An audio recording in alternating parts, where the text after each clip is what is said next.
Hello, hello, hello. What a beautiful day it was here in Minnesota. I don't know about the weather anywhere else. But dang, was it nice today. We had the sun shining. It was like 60 or 70 degrees. I don't even know. Sorry about that. I gotta get this to try and stay. Hello, whoever hopped on. Welcome. It's gonna be good. Oh, Ashley, hello. Hi, Ashley. This is gonna be cool.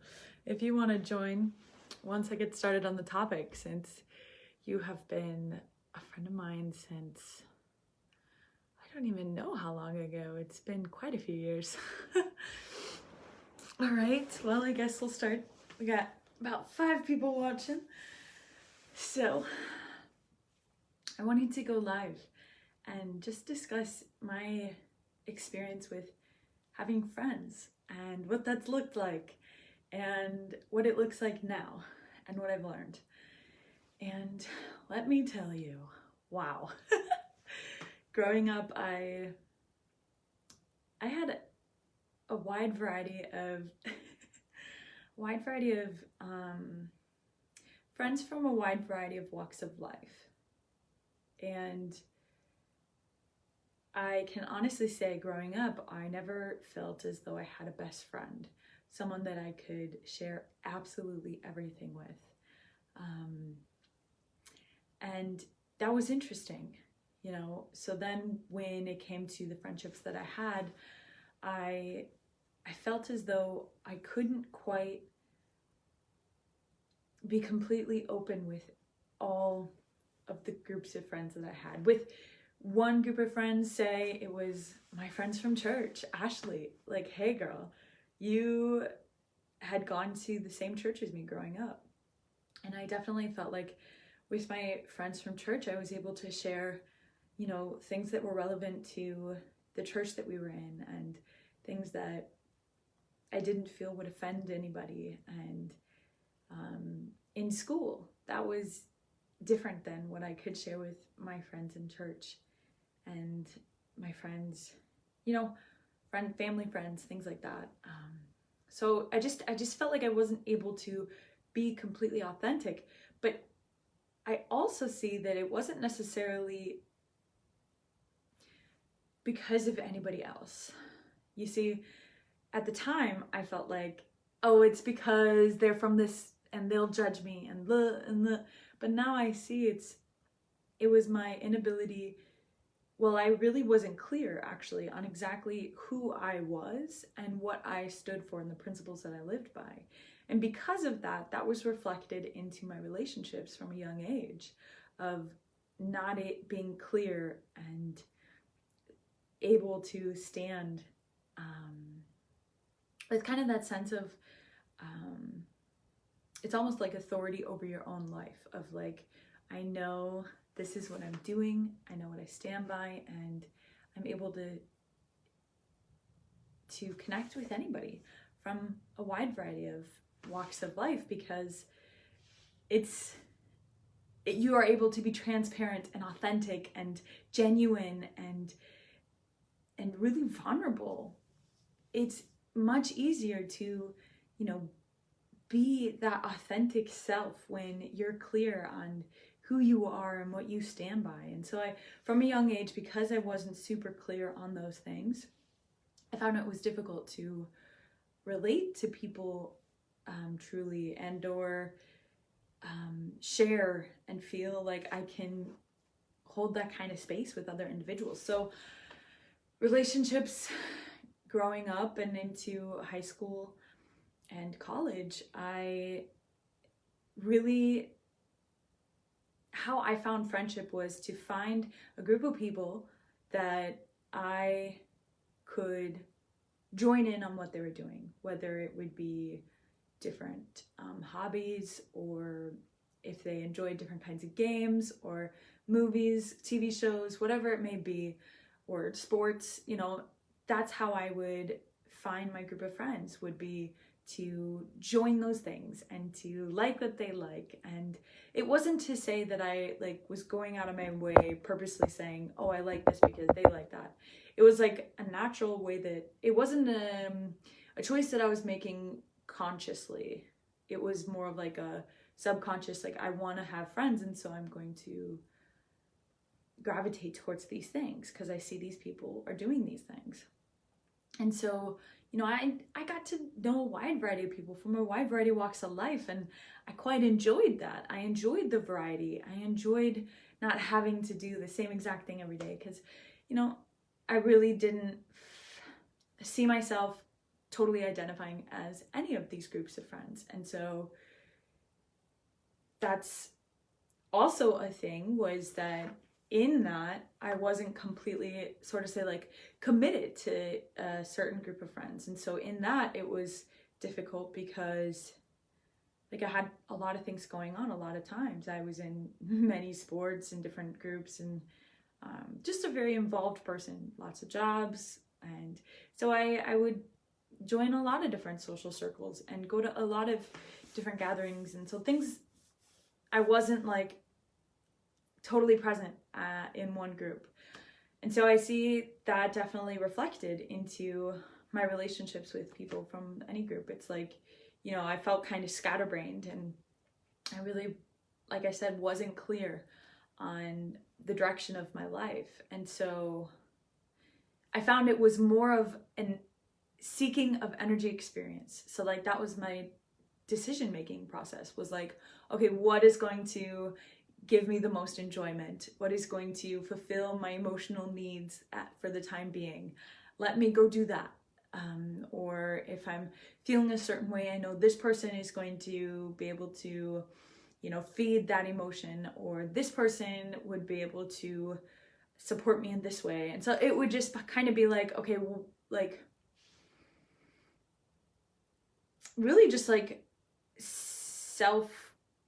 almost like self-righteous, like whatever is going to be best for me, you know?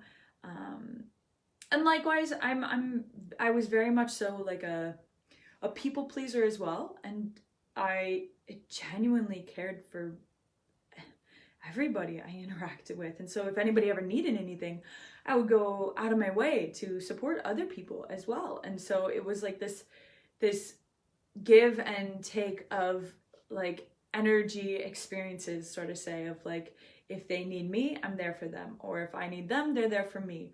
And so it was just like this mutual unspoken relationship of energy experiences. And it was never like spoken what our relationship was, what, you know, the principles that our friendships stood on, or the things that we were trying to do within our lifetime. Like that really wasn't a topic that was brought up.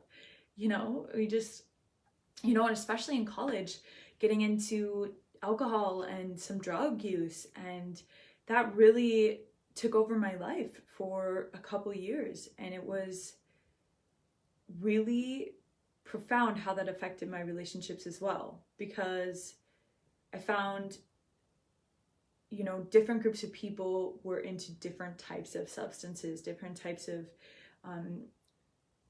consumption rates and things like that. And, you know, I've had my comfort zone within it all, and yet, you know, I enjoyed a wide variety of, like, spending time with a wide variety of people. It kind of gave me a wide variety of different feelings, might I say. And so it was like I enjoyed the variety. And I realized that none of that was constructive, that I was perpetuating the issues that I had, as well as perpetuating the issues that the other people had, because I wasn't actually fundamentally supporting them. And so recently, in this last year of my life, I have met a group of people who have supported me in a way that I have never been supported before. And it really, really, truly showed me what was possible with friendships, and what true friendships really, really looked like. And I can say in my self-honesty that in this last year, I have done a lot of work on my ability to be a friend and what that means and what it looks like. And I have improved exponentially, and it's profound to see how that has affected the rest of my life and to see the people around me. And it's also interesting to see,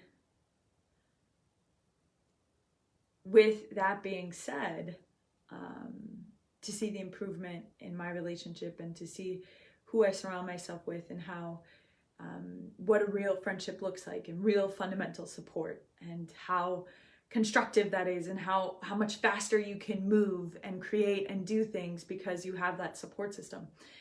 And I've seen now the effects that it's had on any person that I was a friend who I either called my friend before or still thought was my friend or whatever, just people that I had a friendship with before this year of my life.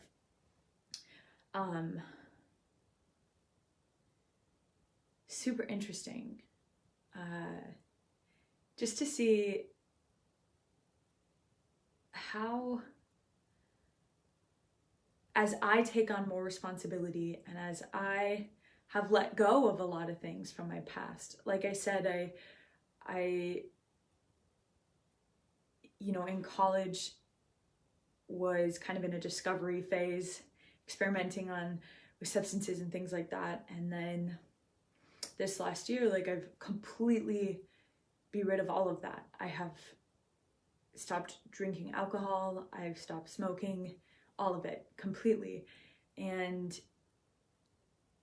as well as I have stopped participating in things that aren't moving me towards my lifelong goals, which are, wanting to fundamentally support humanity, which is pretty profound. And so I find I don't have time to spend doing things that I used to do before with different groups of friends. And so I just have, my time is very valuable now, and my time is very purposefully spent. And that being said, I've seen how those things have affected all the relationships that I've previously had in my life. And it's so interesting because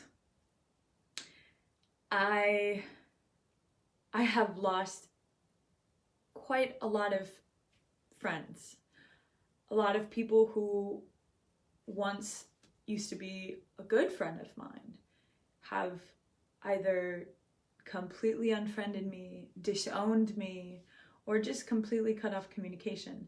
And it's so interesting to see, and I think about it and I reflect on that, and I see those relationships were never built fundamentally on principles or communicated, like, what is the purpose of this relationship? How do we fundamentally need to support each other? What are your lifelong goals, dreams, aspirations? What is the impact you're wanting to create so that you can truly support someone? Because support doesn't always look positive. Support doesn't always look like, I want to make you feel good in this moment. Support, sometimes it doesn't feel good. Sometimes it's uncomfortable, and sometimes it's going to push you, and sometimes support from other people is going to piss you off. But that person, if they truly are there with a starting point of wanting to fundamentally support you to achieve all your goals, dreams, desires, and your,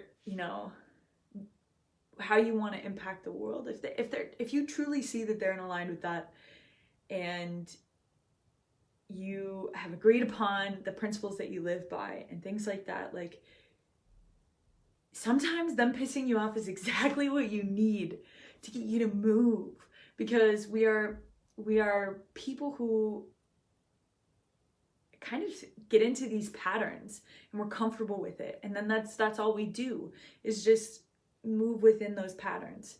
And then we are kind of habitual creatures as well as we've kind of become desensitized because we've been overstimulated by the world. So because of that, it's almost like someone has to really shake you in order for you to break out of those patterns and break through that,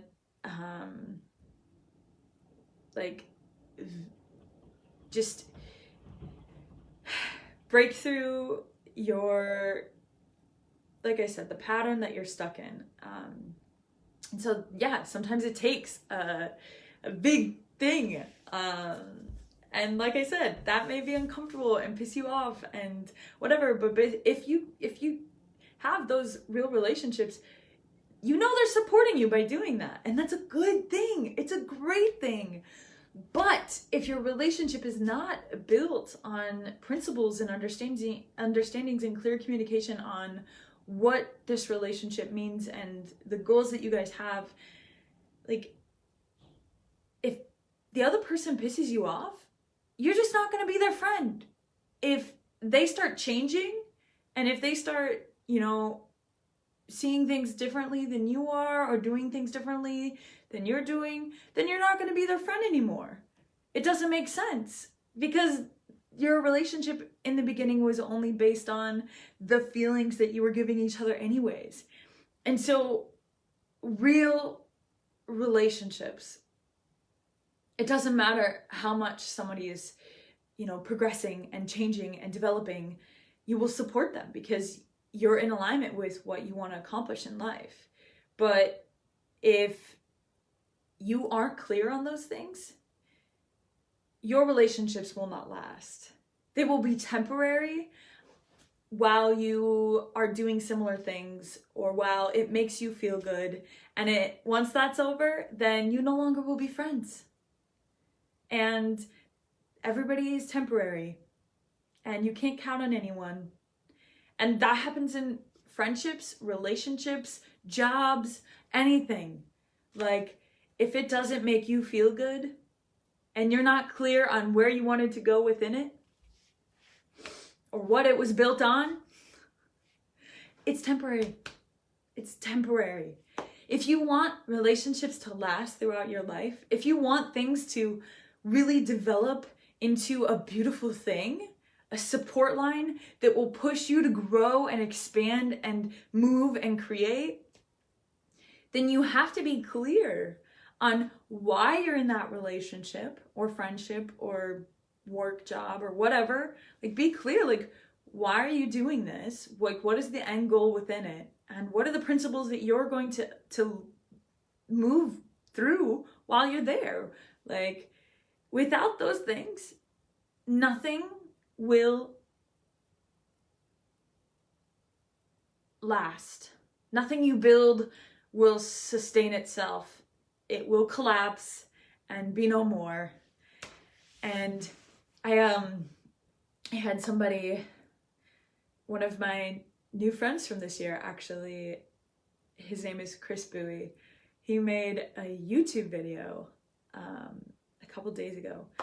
And it was so cool, the perspective that he gave. He was saying how your movement throughout the day, your activity, your, the things that you're accomplishing to move you forward should be as consistent as your breath. And I thought that was so cool. And I thought that reflects into a lot of things. And relationships can definitely be one of them. In that there's also the foundation of a relationship with yourself. And I found that has totally changed my ability to have relationships with other people.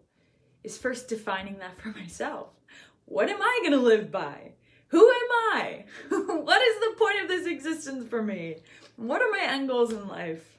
I gave myself a direction and I gave myself principles to stand and live by. And with that clarity, throughout life, I can go and I can meet people and I know that I am walking within those principles and I'm clear on that. And so because of that, I have no fear of loss within friendships that aren't defined in those same principles or goals, or really even ones that are. Any relationship, as long as I'm clear on what I want to do, and not really necessarily want to do, it's like, what do I want to create? Then I can find people who are in alignment with that, similar to me, and we can build together and keep each other accountable. And that's been the progression of just like friendships that I've had throughout my entire life. And it's been very interesting just to observe former friendships, former relationships, and see how as I've changed in my life, how those have changed as well. And to see now the relationships and friendships that I have.